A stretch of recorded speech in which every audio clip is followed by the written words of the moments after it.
everybody that this is being recorded so that we can put it on our website, and Mark's past lectures and the lectures in the Maryland in the Age of Sail series are going to be on the website. We figured out and mastered how to do that now. And so this lecture will be one of them.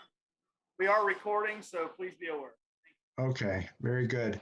Let me see if I can share screen here and find the talk. There it is. Here we go. Let me minimize this slideshow from the beginning. Okay, so good evening and welcome to the anniversary of the sinking of the Titanic, one of the most seminal moments in not just maritime history, but world history. Turning point for so many things. We'll touch on that in a bit. My own personal fascination, I don't know how I got interested in this subject, but I know it was at an early age. I was about 10, and I remember riding my bike to the Falls Church Public Library, going down a long stack of books, pulling Walter Lord's Night to Remember from the shelf, opening up and smelling that must of the old paper, and took it home to my treehouse where I ensconced myself till the sun went down, basically. I could not stop reading this book. So anyway, it's one of these little strange pockets of history that pops up every now and again in my life, and seemingly this is one of them now. So I thought that when I saw that the anniversary was 2 weeks out, I pitched it to Jeff and Rochelle at the museum, and they said, great idea, let's do it. So here we go. It's going to it's going to be information through a fire hose. Much of this is probably you already know, but maybe some of it you don't. All right. So interestingly, a prologue to the story, there was a book written in 1898 by Morgan Robertson, who wrote this book, Futility, which pretty much mirrors what happened on the Titanic. His liner was called The Titan. It too struck ice and sank in April. And this was his response to this sort of unmitigated burgeoning transatlantic passenger trade, which was getting bigger, larger, more furious all the time. Also, you had at this time the Gilded Age, and turn of the century, and man's infatuation with his own ability to invent things, right? This sort of unparalleled infatuation with man's ingenuity, his ability to, the light bulb, the automobile, these ships that were growing larger and larger, the steam engine, to which seemingly no problem couldn't be harnessed. So it was a very unique time. We haven't had that much blind faith in technology since the Titanic sank, and the reason that's, after she sank, that's kind of why, because we were so sure of ourselves this time, right? So there actually was a truly unsinkable, or so-called, closer to that aspiration, called the Great Eastern of 1859, that was very close to being unsinkable. She had two complete hulls, one inside the other, that would basically diagonally brace to one another. She had between 40 to 50 watertight compartments, and by that I mean actually each compartment was watertight. Not only the vertical or transverse bulkheads, but the tops of those were also watertight, so the water would get to the top of the compartment and it couldn't go any further, unlike the Titanic. Now, interestingly, it hit rocks off Montauk, New York, and basically tore a large gash in it. Many of these compartments flooded, but she still limped into port. And this vessel was a commercial disaster. It was just too cumbersome, too difficult to staff. It was huge, as you can see by the picture. 1, 2, 3, 4, 5, 6 masts and 4 funnels, and it was a side wheel paddle boat. So very difficult to navigate within these watertight compartments. It was difficult to serve passengers with their food, difficult for them to get to where they were going on the ship. So it's kind of a flop from a money-making standpoint, which was the whole reason from this point right up to 1912 of these liners, was to make money, okay? So yeah, over the next 50 years, the regulations concerning safety were gradually relaxed in the interest of increased profits and comfort. Yeah, it's much easier if we can cut bigger holes in these bulkheads so that stewards and servants can get to the various staterooms, and cooks can transit with the food to the dining rooms and the saloons and whatnot. So basically, this notion of the unsinkable ship that we hear about in 1912 was anything but. I mean, it was kind of it was a nod to this, but anyway, the sense of confidence in technology at that point kind of eclipsed the actual reality of what they were building. So you also had in the 1860s extensive use of iron hulls. Iron was replacing wood, compound engines, reciprocating engines, steam engines. This advantage in speed basically knocked the crossings down from weeks to 8 to 9 days. So that made getting from, going across the pond from Europe, the continent, and England to America much, much more attractive to people. The larger size of liners, the cost of a ticket also went down, right? And as I was mentioning, the size increased substantially, tonnage exceeding 5,000 tons, capacity of 1,500 passengers. Also, the schedule increased, right? More and more ships were crisscrossing the Atlantic. There was competition. By 1873, there were 11 major shipping lines were competing with each other for the same customers. This was also, and this is a very important and often overlooked point, this was the peak American immigration/emigration years from Europe to America, and the process to which these liners materially contributed in a substantial way. When you look at the capacity for third-class passengers in these liners, far eclipses the second and first class accommodation. So steerage, so-called, the initial, that was basically a term derived from the original third class, were put near the steering gear, the steerage of the boat. That's where that term comes from. Anyway, these, and there's a whole piece to this that we'll get to in a little bit about various industrialists wanting to supply their factories with cheap labor, which was another incentive for people like J.P. Morgan to form the IMM. We'll get to that in 1 second. His attempt to basically seize a monopoly on the overseas trade. All right. Why isn't this advancing?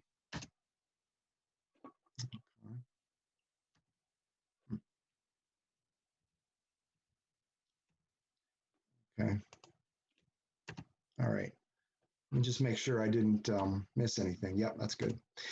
So you had, I'll get to this in one slide, this competition between two basically large firms, basically White Star and Cunard. Lusitania, Mauritania, Aquitania were Cunard liners. These were built, I think, around 1904, 1906. I mean, the keel was laid. And importantly, they were built with government subsidies. They didn't have enough capital to fund the ship, so they went to the British government. And the British said, well, fine, we will give you a subsidy to build this ship, but in return, we want to use it in times of war as an armed cruiser. Enter the Lusitania, sinking in 1915 by the Germans. The whole debate between armed cruiser versus passenger liner. Anyway, getting ahead of ourselves again.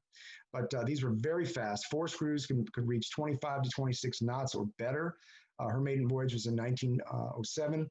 And here again, you have a pretty typical breakdown of first class, about 550 first class, 450 second class, 1,186 third class. Okay, so again, the plurality of it was with third class, even though it had wonderful accommodations. If you look at some of these staterooms, or I'm sorry, public spaces down below, they're spectacular by any standard. And really, that was kind of the draw. Is you had a swift passage, you had a luxurious environment if you were first or second class,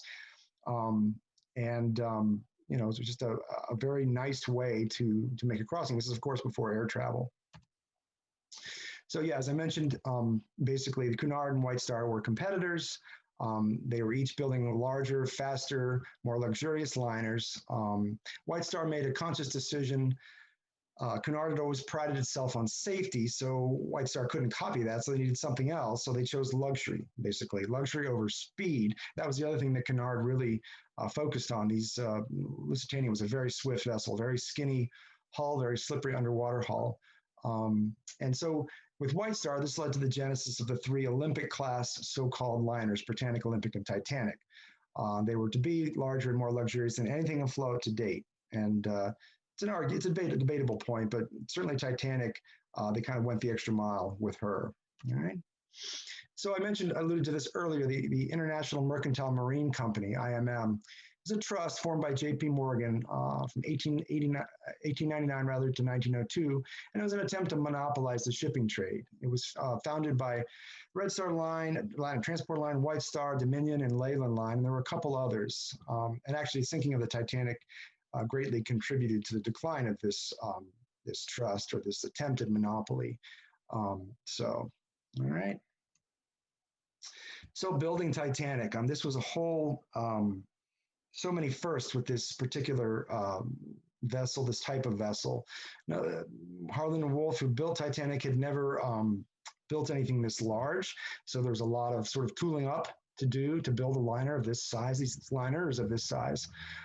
So J. Bruce Ismay was the managing director of White Star, and Lord Peary, who was the basically director of Harland Wolff, envisioned these three steamers basically having unparalleled luxury and accommodation. They would be fast, but not as quite as fast as Cunard, but that really wasn't the point. They would have adequate safety features. I mean, for the time and the context, they thought they were, and they would be bigger than anything afloat. So here's basically a schematic profile view of Titanic. Three of her decks, boat deck, A deck, and B deck.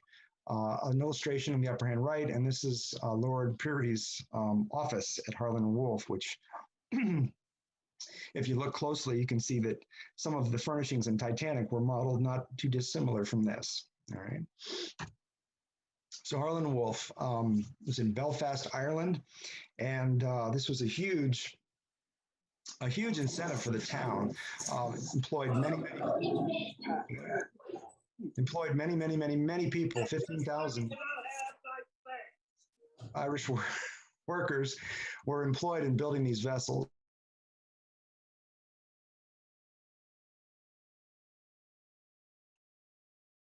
Can you hear me? Yes. Okay. I just got a prompt to unmute. So every aspect of these ships were drawn on paper, and you can see in this drafting office all of the different elevations, sectionals, profiles, and fitting machinery. Every single piece was hand drafted. So it employed dozens of draftsmen, skilled draftsmen, to draw pieces for these vessels. And of course, this was all built in steel, the exception of the woodwork, interior accommodation, fitting out, and the deck. So basically, all of these people were very skilled steel workers, shipbuilders. Okay. All right. Whatever reason. So the gantry system that needed to be erected, and the ways or the slips that these were to be built in, had to be enlarged, lengthened, reinforced, and built before the ships could even begin being constructed. Okay, Olympic was number 400. Oh, that was her hull number. Titanic was 401.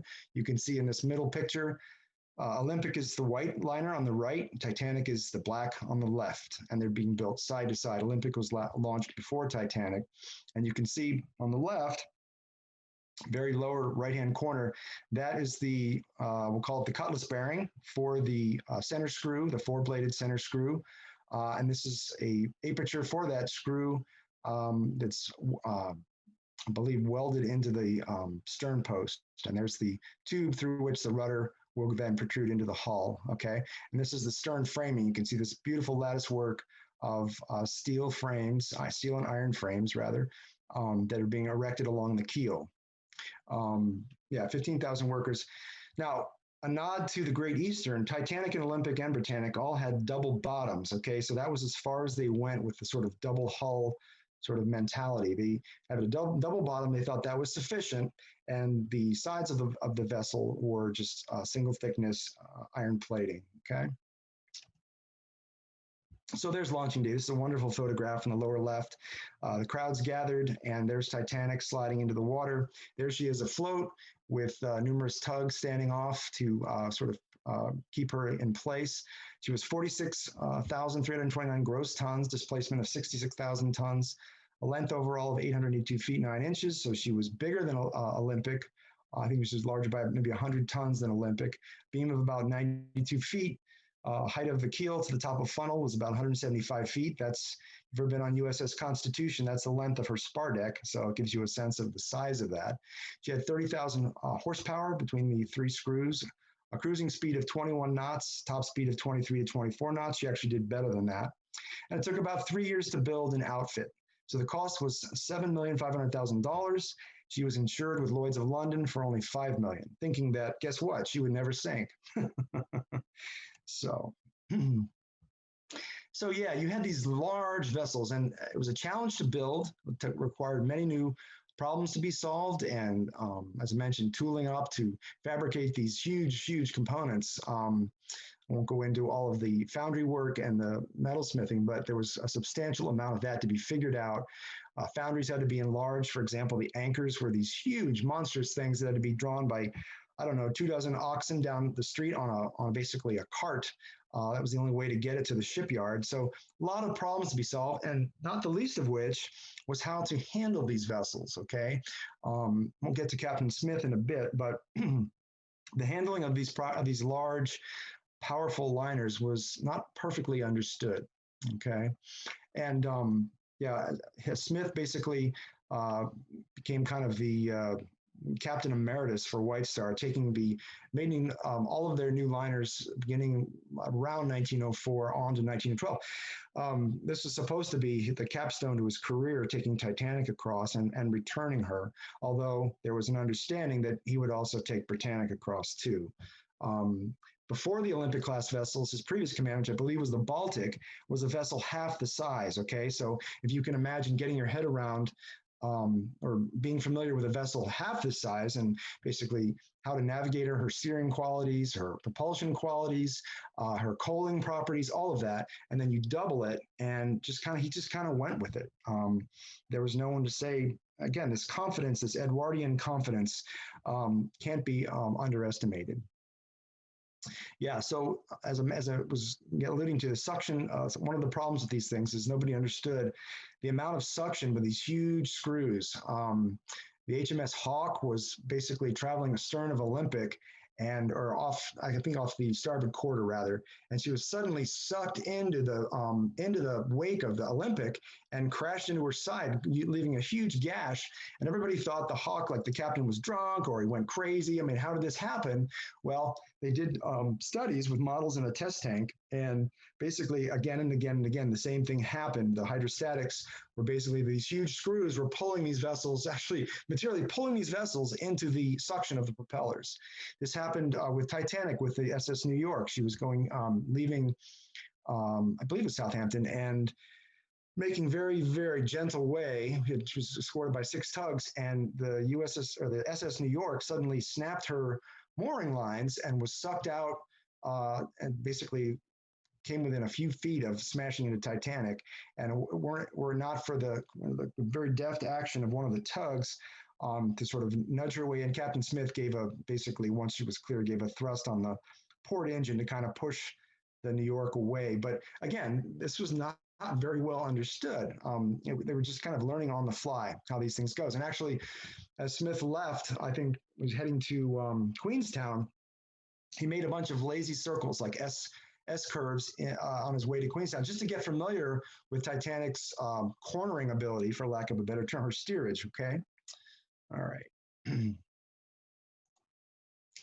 So luxury over speed. Yeah, both Lusitania and Mauretania were built for speed. As I mentioned, they were built to Admiralty specs, which required a certain amount of speed. And again, talking about the Lusitania, the notion was, well, she's so fast that no U-boat's going to sink her come 1915. Well, it didn't prove to be true. But anyway, Titanic focused on luxury, and you can see from some of these images, this is first-class dining room, sort of finished in the Jacobean style. These are leather upholstered armchairs for each table. This is a private palm court or promenade deck for one of the larger. There are 2 of these on Titanic. I think J. Bruce Ismay had one, and I think Widener had the other. Anyway, fitted out in the Tudor fashion. Of course, the grand staircase, you've all seen this to death. This is I believe, a library or sitting room, and this is a first-class stateroom. So this was all, I mean, this wasn't plastic. This wasn't, injection molded junk. This was all, basically crafted in wood and metal and fabric and glass. This was, again, a lost art for liners, for sure. So safety, yeah. So Titanic featured 16 watertight compartments separated by 15 transverse bulkheads. everybody was pretty confident that this would do the job. And basically, the most they could envision happening was a breach between two compartments, such that two compartments would flood, and that'd be it. Or basically a head-on collision, where maybe the first three would be crumpled. We'll get to this in a sec, but as you know, Titanic could float with any four of those compartments breached, but not five, and this is part of the fatal flaw of this whole event. So she carried 16 boats, a capacity between 40 and 75 people each, plus these four collapsible Engelhart boats, which provided seating at capacity for 1,178 people. So, why didn't you carry enough boats, right? Well, Titanic carried more boats than she was required to, according to basically outdated Board of Trade regulations. So, and that basically came down to, for vessels up to 10,000 tons, 16 boats were required. They didn't really envision anything bigger than that. So Titanic was 46,000 tons. She was still only required to carry 16 boats. So by the letter of the law, she actually carried 20, right, with the four collapsibles. She actually carried more than she was required to. There was a debate within Harland Wolff. This is why the Welland davits were installed. Many of the designers, the original concept drawing for the boat deck was to have boats nested one inside the other, as this drawing shows in the upper left. So these Welland davits could then rotate or pivot inboard to pick up another boat after the one in the chocks was launched, and then rotate back via a hand crank and lower it again. So you could have these nested boats, and these davits would serve that purpose. That's why they were installed, right? The designers were planning ahead for basically a larger boat capacity. Of course, that all changed after Titanic sunk, as we know. All right. So the maiden voyage, you've seen this done to death, but I'll just go over it because it's a great story. So let's set the stage a little bit. So the captain, officers, and crew, as I mentioned, E.J. Smith, Captain E.J. Smith was in command. There he is in the upper left, looking very distinguished with his white beard and mustache and his medals, just exuding confidence. And he did. He was actually, as a man, he was very soft-spoken, humble, quick to smile. He had a very good manner with passengers, crew, and his officers. And people really trusted this guy. Bottom line, they said if you could sail with Smith when you're doing a transatlantic crossing, by all means make every effort to do so. He was, he was called the millionaire's captain. He was very much sought after as the premier person to have at the command of your voyage if you were doing a transatlantic crossing. So, first officer is William Murdoch. Second officer C.H. Lightoller, who survived, by the way, Pittman, Boxall, Lowe, and Moody. So he had a crew of 885 men and 23 women, so a large disproportion of men. These guys operated all manner of roles, basically as stokers and firemen in the boiler rooms. You had stewards, you had cooks, you had deckhands. Basically, that many of the deckhands survived the sinking because that was their job, was basically to be familiar with the boat deck. So many of them got assigned to these boats as they were being lowered away. Okay. So, of course, you had the creme de la creme of society on board. J.G. Astor and his wife, Madeline. J.G. Astor is on the left, Captain J.G. Astor. Colonel. And Benjamin Guggenheim, philanthropist and art aficionado. Molly Brown, the unsinkable Margaret Brown, who made her money out west. The Wideners, the Hayes. J. Bruce Ismay with the very pointy mustache, second from right on the bottom, Countess of Roths and Archibald Gracie. Now, interestingly, J.P. Morgan and Milton Hershey of candy bar fame planned to sail but canceled at the last moment. You had about 337 first-class passengers aboard. First-class ticket was between 30 to 870 pounds in 1912 dollars. That translates to about $100,000 and today for basically a parlor suite, which is what the 870 cost. A more modest first-class stateroom costs you about $3,000. Okay, to give you some perspective. So that's still not too bad, judging by today's standards with Disney cruises and whatnot. All right, second-class passengers. These were, academics, tourists, members of the clergy, middle-class people, English, Scottish, American families.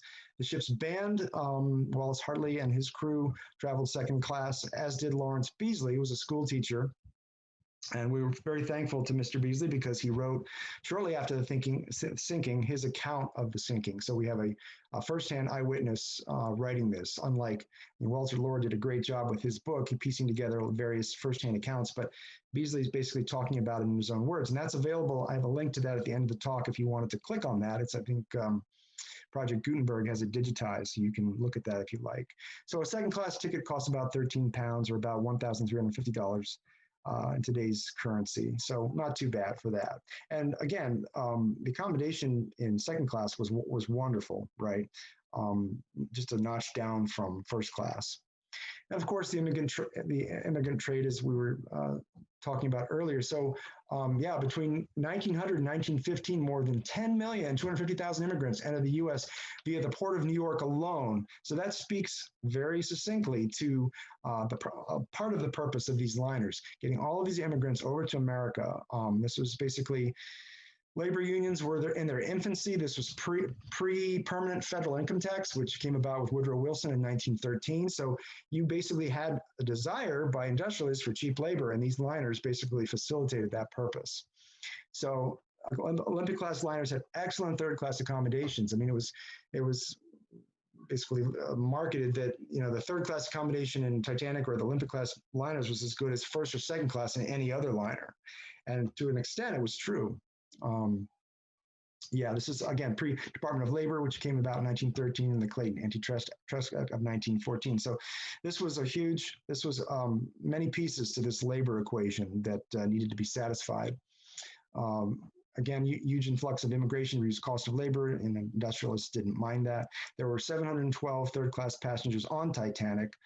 Third-class ticket was £7 for adults, £3 for children. So that's about $350 in today's currency. All right, and that's, you can see the accommodation. Often third class had 4 bunks to a room, but you also had electricity and running water, which many liners didn't have. You had to share bathrooms. I think there was 1 bathroom per 700 people, or there were 2 bathrooms, main shower, bathing areas for all these people, but people didn't mind because the passage was so short.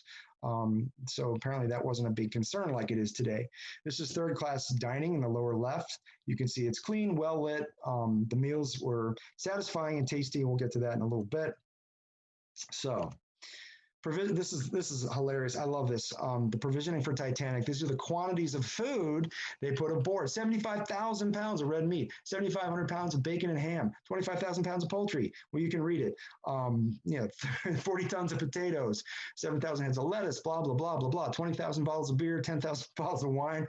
Sounds like a drinking song. 2,200 pounds of coffee, 850 pounds of tea, 5 tons of sugar, 3 tons of butter, 8,000 cigars, okay? And that doesn't include many other items, flour, sundry items like that used for the bakery. I think the Titanic had about 65 chefs on board, with maybe 3 times as many stewards. So huge cooking facility, and it was really magnificent in terms of their ability to churn out not only the quantity, but the variety of foods. And just to give you a sense, here we go. Here's lunch, the night of April 14th, 1912. This is the day of the sinking. All 3 classes. You have the first on the left, second in the middle, third on the right. So some of this stuff, I don't even know what it is. Corned ox tongue? Yeah, go figure. I don't know what that is. Some of the stuff looks like it would probably make you sick, but back in the day, this is kind of the high-class fare. Some of the things, of course, are familiar. Not too many of them. Corned beef, I get that one. Grilled mutton chops. So anyway, looking to the menus, second class looks actually the most familiar to us all. Baked haddock, curried chicken and rice, spring lamb and mint sauce, roast turkey and cranberry sauce. These all look like very good fare. And this is just lunch, okay? I don't know what a coconut sandwich is. And then third class, you have a little bit more humble fare: oatmeal porridge milk, smoked herring, jacket potatoes, ham and eggs. Actually doesn't sound too bad. Better than what I had for breakfast. Let's see, dinner, yeah. So supper, gruel, cabin biscuits, and cheese. So you're well fed, right?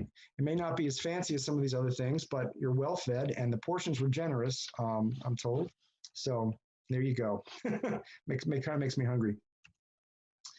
Titanic had wonderful amenities on board, including a gymnasium, which was on the boat deck. It was just starboard side aft of the crew's quarters. Apparently during the sinking, this is where J.G. Astor took a penknife and started to pick apart one of the life vests to show Madeline and his wife what was inside. It was basically cork. Anyway, but it had a mechanical rowing machine and riding horse. So kind of state of the art in terms of exercise equipment. Had a Turkish bath and steam room, which is on the lower left, looking very Turkish, very opulent. Had a swimming pool, squash court, barber, I think a barber for each class, I believe. Veranda Cafe, Cafe Parisien, which is in the upper right. This was staffed by French waiters and chefs, and it was kind of the place for the young set to go and hang out. It was open very, very late, and I think it was aft on the starboard side.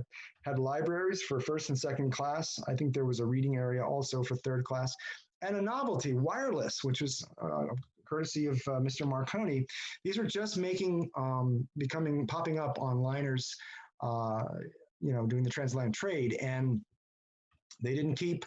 I mean, so much would change after the Titanic sank. They kept sort of normal hours watches, and many after a certain point, like we'll get to the Californian in a bit, but went to bed after a certain time. Didn't keep round the clock wireless watches for unlucky liners in distress like Titanic.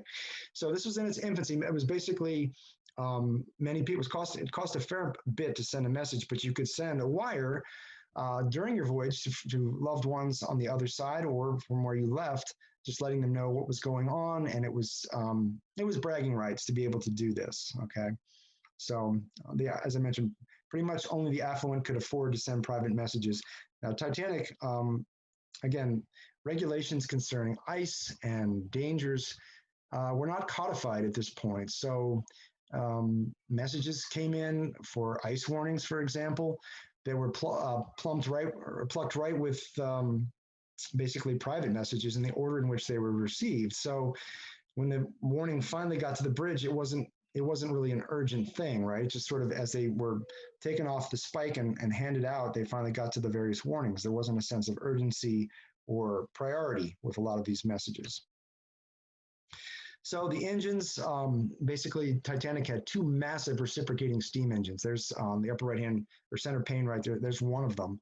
And this basically rose above two full decks. It was a huge open area. And this is interestingly and not surprisingly where Titanic broke in half, because this is where there was a large sort of unsupported area to accommodate these huge engines. And it had a one low pressure turbine. Basically the low pressure steam runoff, if you look to the lower left, you see that blue line and the LP, well, that's low pressure. That goes to the steam turbine and also the generators. And this basically was a very efficient system of using every phase of that steam, from the very high pressure steam, which is in red, the intermediate pressure, which is in yellow, and the low pressure, which is in blue.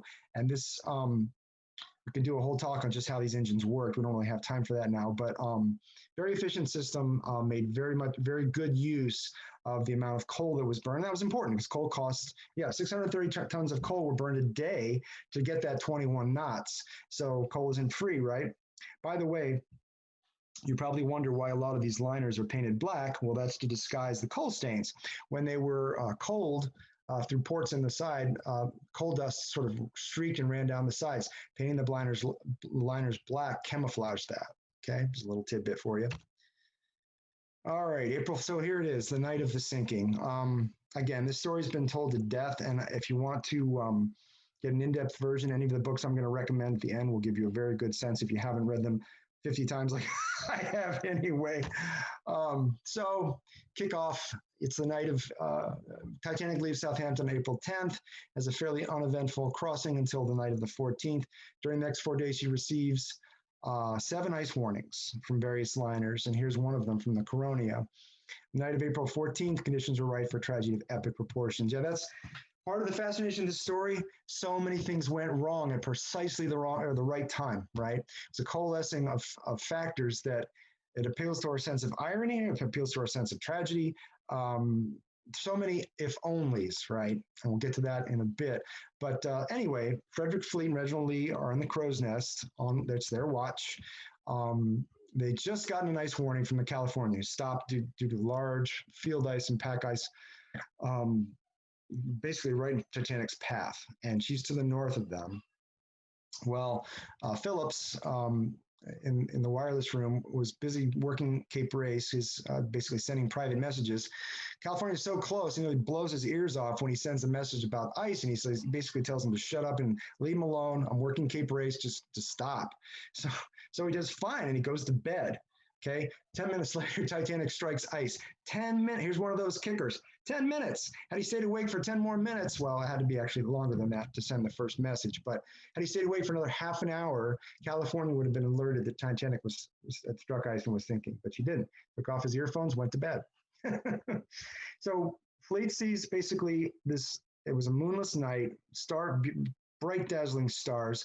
The ocean was calm as a mill pond, and he sees what he describes it as two tables put together in the distance. Now she's doing what, 24 to 26 knots. She didn't really slow down that much in spite of these 7 ice warnings. Smith was completely familiar with the North Atlantic. He'd been doing it for decades. This was quite common for this time of year. He thought anything big enough to hurt the ship, they could see and turn around it, right? So his logic was okay, I suppose. Anyway, fleet sees this thing. It's growing larger because they're traveling so fast. Finally, it's looming. And he calls the bridge. He says, "Iceberg right ahead," rings the bell 3 times. The bridge is somewhat detached. And Murdoch and Moody are on the bridge. Moody takes the call, says thank you. Murdoch does what he's supposed to. He puts the helm hard over to starboard, which basically is a carryover from the days with sail. When you push the tiller to starboard, it has the effect of turning the boat to port. Okay, so that steering sort of setup was still in place on the Titanic. He put the engines full astern, closed the watertight compartments. Titanic took 37 seconds to respond to the helm. Her fate was already sealed. Yeah, I mean, here we go. We start the what ifs. Had she just not reversed engines and disturbed, when he put the engines in reverse, it disturbed the laminar flow over the propeller, made a turbulent sort of water surface over the propeller, made it less effective. Titanic already had a small rudder for her waterline length. Okay, had he simply smashed into the iceberg, the ship probably would have stayed afloat. There's so many ifs. So anyway, basically striking ice. She did not sustain a 300-foot gash, as some thought. Based on the archaeological evidence, we now know it's basically a series of open seams. The rivets popped and many of the plates were, quotes, unzipped. Now here's our first Maryland connection. Tim Folk of the National Institute of Standards and Technology in Gaithersburg, Maryland, put forth this theory of weak rivets due to the slag content. Before we get to that, you're like, what the heck does that mean? Well, here's some illustrations to the left. The lower left, they believe this was the iceberg that sunk Titanic because it had a large streak of red paint along its waterline. And this is basically what happened. The iceberg kind of bumped up against the hull, popping these rivets, allowing the plates to separate and the water to rush through. Very nice painting here showing her striking ice. A lot of the ice was dumped on the well deck, the forward well deck, which people played with. Anyway, back to Tim and his slag theory.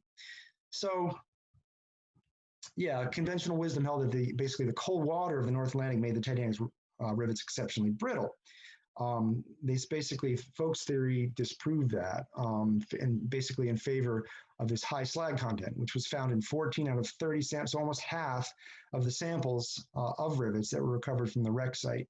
So basically, the short math is 2 to 3% slag content strengthens a rivet, but weakens them at higher concentrations. And in these 14 samples, higher concentrations were found. Also, and perhaps most importantly, the slag should run along the long axis of the rivet, not perpendicular to it. In those studies, they found it perpendicular. So that basically what that did is, and this is a picture of one of the rivets. It's hard to read, but I believe these ridges and waves is the slag, and it should be all in a straight line. It shouldn't be this swirled like this.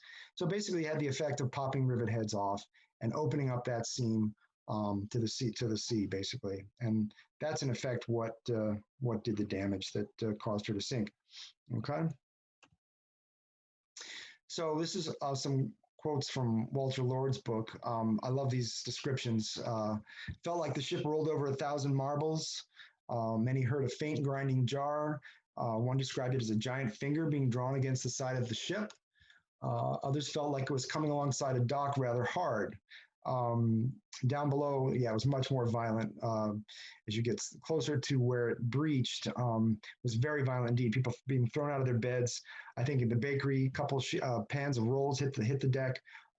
So depending on where, if you're far aft and on one of the upper decks, like in the first class smoking room, maybe your ice cube rattled around in your highball a little bit. Wasn't that much. So it just depended on where you were. Okay. So Thomas Andrews, one of the well, he's principal designer, but one of the designers of Titanic, was summoned as soon as she struck. And Ismay was like, well, this ship can't sink. She's unsinkable. And he said, well, she can't float either, because basically this is what's happening. When the fifth compartment was breached, since the watertight component to these compartments didn't extend, they weren't capped off like the Great Eastern on top. They would just spill over like an ice cube tray from one to the next, back and back and back and so forth. So basically, Andrews gave it basically like an hour and a half to stay afloat. Well, she stayed afloat for 2 hours and 20 minutes. So it's, well, a little bit less than that, but it's pretty good, pretty good. So yeah, the watertight bulkheads only went as high as E deck. Yeah, so anywho, in very short order, yeah, Titanic strikes ice at 11:40. Within 20 minutes, Captain Smith knew the worst. 2,200 aboard, boats for half. The boat's going to founder. The sea is freezing, and what to do? So it was all on basically the wireless to get somebody to come help them. Okay, so he went through the motions. Boats were swung out. Crew were instructed to let women and children first. Now there's some debate. On the starboard side, it was women and children first, but men after that. Lightoller on the port side was women and children only. So he was very militant about not allowing any men on board. So Bride and Phillips were working the wireless room, were instructed to send the call letters, CQD, for Titanic. It does not mean come quick distress. It's an acronym for something that doesn't really add up to anything. Her call letters were MGY. Her Latin longitude was basically this, which we found out, I think in 1985, that was wrong. Anyway, the only one close is Carpathia, good old Carpathia. So after they struck, they saw basically a masthead light, and I believe the starboard running light of a liner stopped just to the north. It was maddeningly tantalizing to those on the Titanic. That Leyland was, the California was stopped 10 miles to the north Titanic. Yeah, there's some debate whether it was actually California, and there's some speculation about illegal sealing, a sealer that was in there that they saw that they thought was much closer, but California tried to, her story after the fact was that she was further away than that, maybe 17 miles, maybe 19 miles. But again, it's all a question of debate and speculation at this point. In command of the California's Captain Stanley Lord. Lord did nothing and spent the rest of his life explaining why. We'll get to that in a bit. Carpathia coming in full steam. So yeah, the only one to respond proactively was RMS Carpathia, commanded by Captain Arthur Rostron. Rostron told Titanic they were coming at full speed, and they did arrive in 4 hours. Titanic only had about 2 hours and 20 minutes to live. Now, in contrast to the Lord, Rostron did everything right. He basically turned off the heat, the hot water, told the engineers to pour on every ounce of steam. He rigged blankets at the gangways. He rigged electric lights outside in clusters so that he could be seen. He swung his boats out, get them ready to go. He had coffee in all the lounges. He basically mustered all of the passengers were basically compiled into one area of the vessel so he could make room for the injured, for the dying, for the people that really needed it. I mean, he just did everything right. He was really an exemplary captain, and he was lauded after the fact for the rest of his life, basically.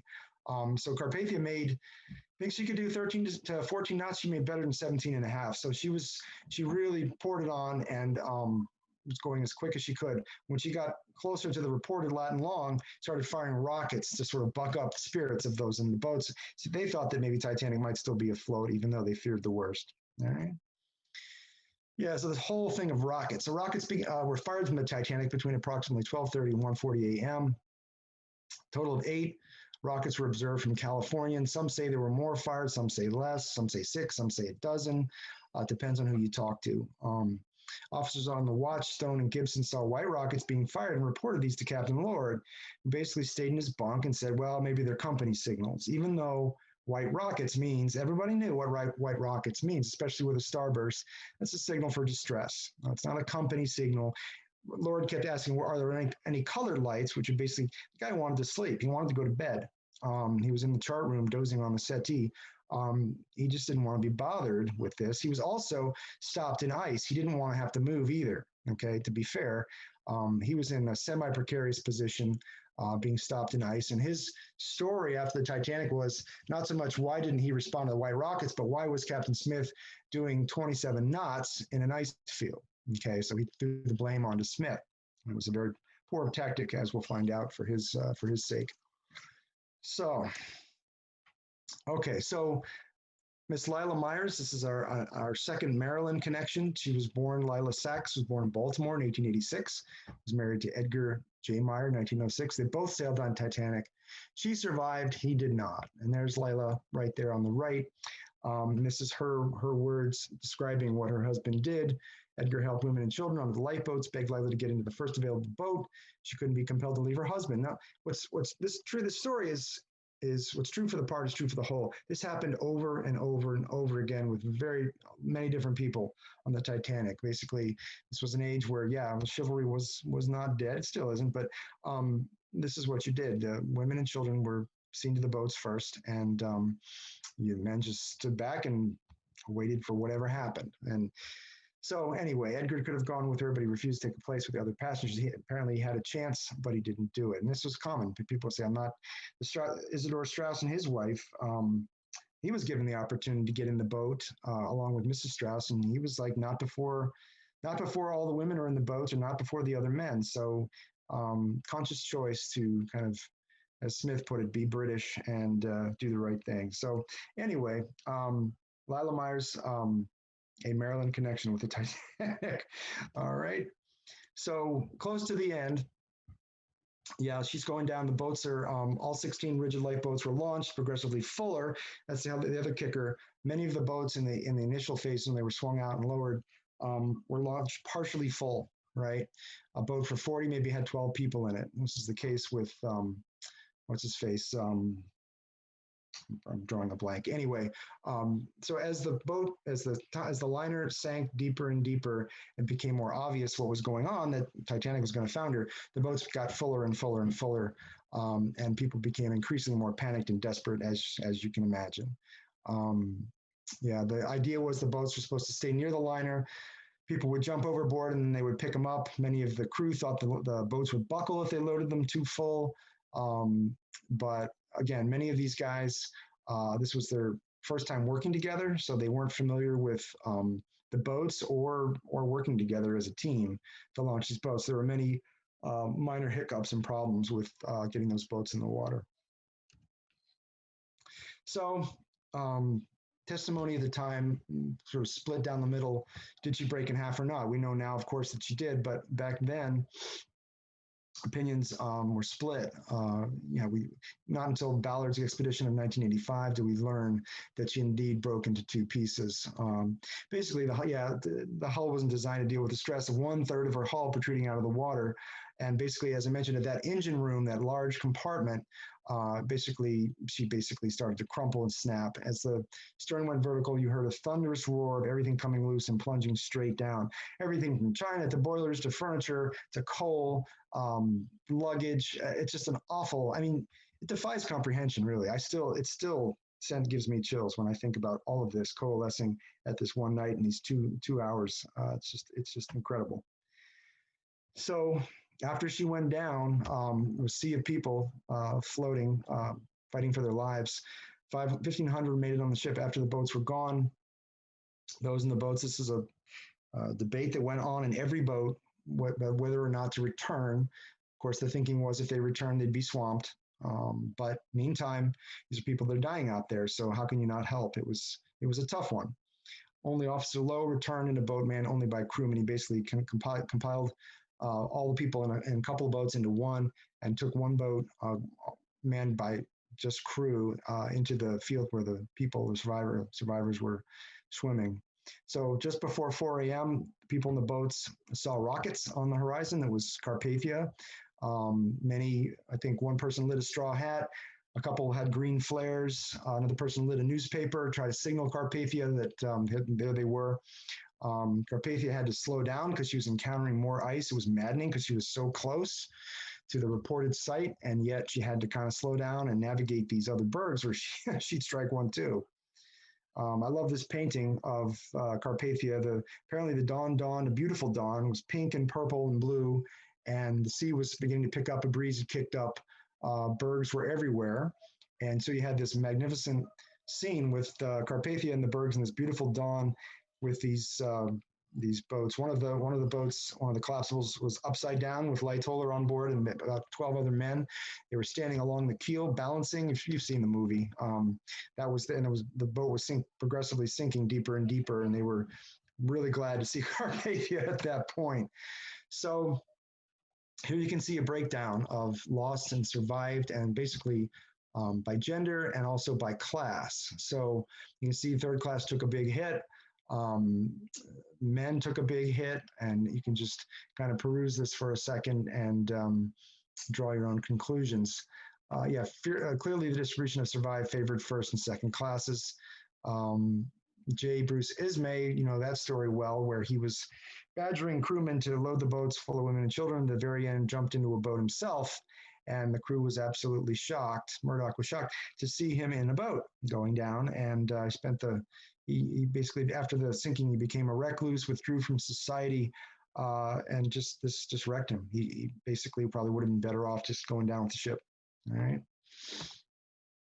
So Carpathia finally reaches New York on April 18th. She had batter, foul weather and fog delayed her getting into New York, but there she is. New York, Pierside. She offloaded before she went to the Cunard Pier. She went to the White Star Pier and unloaded poor Titanic's 13 boats, which is all that remained of the great liner. The other boats, 7 boats, were cast adrift because they were damaged or they didn't have space enough to carry them. There's some of Titanic's boats being lowered from Carpathia's davits down into the water. There's a picture in the middle with many of the survivors at the rail. You can see them. Yeah. So people were anxious. Many of the newspapers reported that Titanic had struck ice and that everybody was saved and that she was being towed to Halifax. All these erroneous news stories were being circulated. I think the Herald, New York Herald, I think it was the Herald, took the leap and said that feared great loss of life, Titanic sinks, and they were spot on with that. And so obviously you had people crowding the streets, awaiting this return of the Carpathia to see who would survive. Loved ones had come up to the city. White Star office was overrun with people wanting any scrap of news they could get. So anywho, 705 were saved, around 705 were saved, and the rest perished. So after Carpathia put in, people were offloaded, et cetera, sort of grisly task of retrieving the rest of the people that did not survive was put to the Mackie Bennett and her crew. It was hired by White Star to retrieve these people. They recovered 306 of the 328 bodies that they found from among 1,517 who perished. They buried 116 at sea, of which only 56 were identified. So aboard this were various officers there on the right. Also on board was Madeline Astor.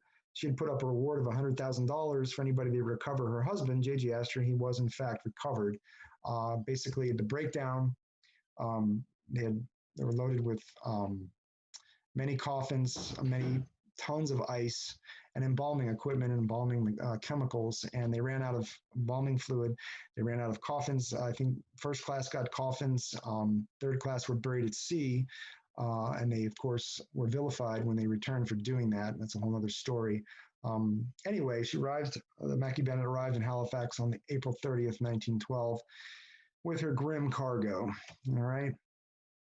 So the recovered victims were buried at Halifax. That graveyard is still well tended in perpetuity. You can see there's 2 color pictures of it today. This is the Mackie Bennett coming into Halifax with Titanic's dead, and those being offloaded into they pulled every hearse they could find in the area to sort of deal with all of these bodies that were coming ashore. And there's a picture of the dock. Okay. Halifax, by the way, the Museum of the Atlantic has a wonderful Titanic exhibit. If you're ever up in Halifax, do check that out. So, as I mentioned, third class took a real hit on the Titanic, and this is a reminiscence of Charles Morgan from Southampton. Southampton furnished up much of the crew for the Titanic and the White Star liners, and you can see you read through this great hush descending on the town, because I don't think there was hardly a single street in Southampton who hadn't lost somebody on that ship. And it was, as you know, supposed to be unsinkable. And it was a very great shock. And it was, not just to those in Southampton, but to the world. They just couldn't believe it. Okay. It's a paradigm shift. We really shook our confidence in technology and our confidence in what we could achieve, and our own sense of certainty about things, right? If the Titanic could sink, well, what was next? Was anything certain? So basically, the birth of this, well, it's tough to put into words. All right. So why is the story still valid? Why are we talking about it here in 2021? Okay. We'll get to that. So almost as soon as she sank, thoughts turned to finding the wreck and potentially raising it. The Guggenheim's Ashes Whiners formed a loose coalition to salvage her, but it was abandoned as divers could only reach a fraction of the required depth. They wanted to basically retrieve the Titanic. A lot of crazy schemes to get to the Titanic and raise her. Denver architect Charles Smith had the idea of fastening electromagnets to the hull of the Titanic and then winching her up on from barges. It was cost prohibitive. This was the beginning of the First World War. Mid-1960s, Douglas Woolley had this idea. He ran a women hosiery factory, inflated nylon balloons attached to hull, but it would take 10 years to produce enough gas to overcome water pressure. So that was trash. That wasn't going to work. He had nonsense in the 1970s of filling her hull with molten wax or Vaseline or ping pong balls so that would give her positive buoyancy and she would float to the surface. Well, it's nonsense. The ping pong balls would be crushed by the pressure before they ever got to Titanic's depth. And how to get the molten wax and Vaseline down there, who knew? Arthur Hickey had the idea of using liquid nitrogen to freeze the Titanic into an iceberg. Isn't that ironic? And float it to the surface. Only need a half a million tons of liquid nitrogen to do this. And they didn't have an apparatus to do it either. It's just a crazy scheme, right? So 1955, Walter Lord, another Maryland connection, native of Baltimore, Maryland, wrote the book that captivated the public's imagination with his wonderful tract. He did a great job. I'm sure many of you have read this book. I've read it several times. Did a great job of piecing together all of the first and secondhand accounts of the story into a very readable narrative that it's upbeat, it moves along, it just holds you. It's a very electric story. And his fascination began when he was 10. He became obsessed with this story, much more so than I. But he wrote this great book, and actually wrote The Night Lives On, which came out, I think, in 1987 or 86. That is another good book that talks about the enduring appeal of this story. So this is a crazy movie, but it's funny. It kind of scratches an itch. Seeming the only way Titanic would be raised was on film. So you have 1976, you have Clive Cussler's book, which made into the film Raise the Titanic. Kind of an appealing story. Had some moderately good actors. You had Alec Guinness in it and Jason Robards. They used a 55-foot model for the film. It was still operating under the premise that the Titanic was in one piece. And it was a graphic visualization of a dream held by many. Yeah, bring her to the surface. It was like this cathartic moment, at least on film, where they see her come up and her voyage is completed into New York Harbor. I mean, it's pretty compelling. It's pretty evocative. I mean, even though it's kind of a kooky story with the Byzantium and all that, and all if you're familiar with it. So we actually have here at this point some serious expeditions to actually reach Titanic. Jack Grimm, who was a Texas oilman, set off in the Fay from Florida, along with, I think his name was Professor Harris, or Dr. Harris. His other endeavors have been kind of kooky, trying to find Noah's Ark, Loch Ness Monster, and Bigfoot. They didn't have much of a track record. Well, holding that model there on the left was unfortunately the closest he ever got to Titanic. He didn't find her, but his expedition did produce pretty accurate underwater mapping using side-scan sonar of the area in which Titanic sunk. You know, he was using those flawed coordinates, that are known so well. And he didn't find her, but he did map a lot of the terrain around that area. Yeah, and as I mentioned, it also became evident the position given when Titanic was sinking was inaccurate. Okay. So, of course, Dr. Robert Ballard of the Woods Hole Oceanographic Institute. Again, this is like the holy grail of maritime archaeology for most. Became obsessed with finding this wreck many years before actually finding it. Yeah, he found the Titanic's boiler in 1985 while he was basically investigating wrecks of the Navy subs Scorpion and Thresher. The Navy gave him top-notch gear basically to find these subs. And then the icing on the cake was he could have a little bit of time to go try to find the Titanic. So this is what he did. This was a joint Franco-American expedition. You can see the Surwa and the Nord, these two vessels in this middle pane, the two research vessels relative to the size of the Titanic. Also, you can see Titanic's position in this map, just south of Newfoundland, right off the Grand Banks, okay? And there's New York right there, so she was almost there. So he returns in 1986 with Alvin, this little submersible on the upper right. This could take people down to the wreck site, which was very exciting. This was confirmation when they finally reached the wreck that the ship did in fact break in two. And if you don't have it already, you should definitely check out or buy his book. It's a great book. Chronicles the whole expedition, has wonderful illustrations by Ken Marshall and others about what she looks like, plus photography, underwater photography of the wreck itself, which is just wonderful. Okay. So Titanic in film. It's still a good subject. The most recent being James Cameron's Titanic, which is a spare no expense blockbuster with Leonardo DiCaprio and Kate Winslet. It's a good movie. It really is. We all know what's going to happen. What do? They take your mind off of that by inserting a love story to sort of bait and switch, like Jack and Rose having this wonderful love story, and then boom, Titanic sinks, and what do? Kind of the one that's I like a lot is the original black and white Night to Remember with Kenneth More, because it follows Walter Lord's book pretty closely. It gives you sort of the Carpathia and the Californian angles on the sinking, which is nice because it gives it kind of breadth in terms of the event instead of just the Titanic. These other ones are somewhat forgettable. So this next, Ice Imagination of All Ages. This is my stepson, Robert. And after I told him a cursory story of the Titanic, he sat down and drew this picture. It's about 3 feet by 2 feet. It's hanging on his bedroom wall. And he got some things right. There's third class on the bottom. I told him the fourth funnel was a dummy funnel. It was. Only the 3 were tied to the boilers, and he got that right. Anyway, he is a self-confessed Titanic fanatic at this point. And that's him on the left, dressed up as good old E.J. Smith. So, conclusions. Yeah, we've been over a lot of this, but part of the enduring appeal of this story, so many things went wrong at precisely the same time, making any great tragedy. So many, if only, components to the story, right? Appeals to everyone's sense of irony and tragedy. Can you name a few? I'm sure you can. You probably name a dozen, right? We've been over some of them. We talked about this notion of lost innocence and confidence, and man's ability to create these magnificent things, and so many moments of human strength and weakness. We ask ourselves what we do in similar circumstances, and this is true. Would we end up as a Charles Lightoller or as a Strauss or one of the guys who dressed as a woman to get in a boat, right? These are all true things. Would we be a J. Bruce Ismay, somebody who should have stayed on that boat and didn't? So we ask ourselves these questions, given this very unique context, what we ourselves do in similar circumstances. So I have some sources for you. These are some of the books that we've talked about. Discovery of the Titanic by Bob Ballard, a great book. Night to Remember by Walter Lord, Night Lives On, done in 86. Also interesting, if you're really bored, you can look at the U.S. Senate and the British Board of Trade inquiry transcripts of 1912, and they're digitized. They're online.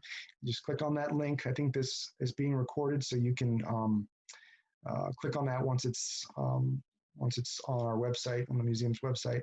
And this tract, Loss of the SS Titanic, its story and its lessons, by one of its survivors, Lawrence Beasley, the second-class school teacher who survived, and that's on Project Gutenberg. And there's many other books written on the subject, but these kind of stand out to me, at least, as being kind of the great ones. So anyway, I think we are done. We kept it to just over an hour, which is always a good thing. Let me stop sharing. All right. Does anybody have any questions? Feel free to unmute if you need to ask questions. By the way, I have my White Star mug here that I got, I got from an exhibit at the Mariners Museum on Titanic. I love this. This was used by a crew member, a replica of a crew member, and it's a good sturdy mug. You could bounce it off the wall and it still won't break. Anybody? Come on. Oh, well, thanks.